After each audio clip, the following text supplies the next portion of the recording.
Up first tonight at 10, after months of back and forth, the people of Burien now have a temporary solution to their homelessness crisis. In a 4-3 vote, the city will move forward with a proposal to accept $1 million from King County. The money would help fund a tiny pallet village for up to a year. Good evening and thanks for joining us. I'm David Rose. And I'm Sabir Rayford. One of the conditions for the funding was to have a set location. Tonight, the council agreed to establish temporary housing at the Seattle City Light property. Fox 13's Alejandro Guzman joins us live from Burien City Hall with more on this proposal. The conversation for this started 6 months ago, specifically in May. We know that tonight alone, City Council heard to at least an hour of public comment as residents weighed in on both sides of the issue.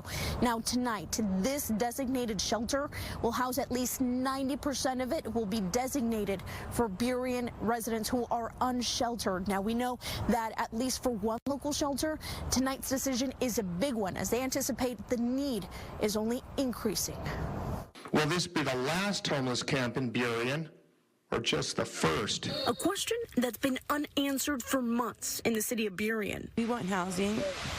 We just want to be treated fairly. Unsheltered folks have been on the move since they unpacked their few belongings outside City Hall in March. They threw people out and built a dog park. Keith Hughes, who runs Westside Neighbors, a shelter in the Southwest Corridor, is helping some of those who've been pushed out. The problem is not getting smaller, it's getting bigger. And the need gets bigger because we're still in this attitude of not on my front door. King County offered the city $1 million to help fund a tiny home or a pallet village.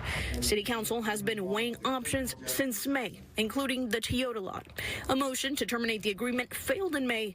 One major deal breaker, the potential of loss of jobs. When you get a city like Burien that makes it nearly impossible for anybody to be anywhere other than a home within their city limits, I would like to talk to that city council and mayor face to face and just ask one question.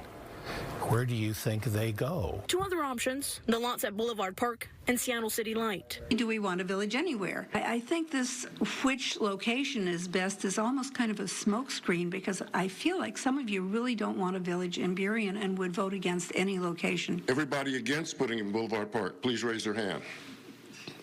They know exactly what property they own and exactly what's available. They just don't want to. They don't want to. The back and forth impacting the 76-year-old commander doing his part to help. They just moved to somewhere else.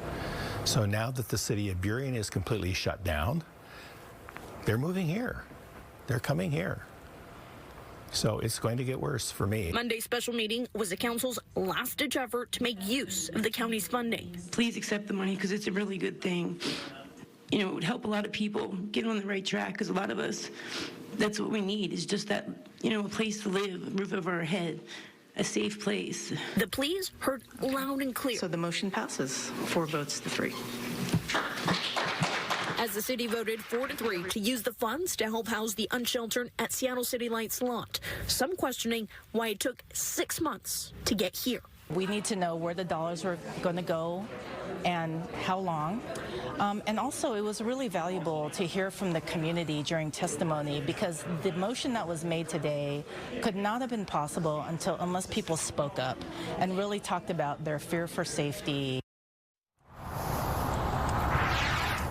Now tonight, we're not going to see that village pop up overnight. In fact, the city council also voted to amend their zoning, which will allow their plans to move forward. But then they still have to loop in the King County Executive Office and make sure that KCRHA has their notice that they've already designated a space. So it's plan after plan that will then roll out the tiny village, which will come sooner rather than later. At least that's the hope for some of the folks who are sleeping out in the cold tonight. But again, out December 1st, the city council will begin enforcing its no camping ban. Of course, we'll keep you posted on everything that develops both on air and online. Back to you.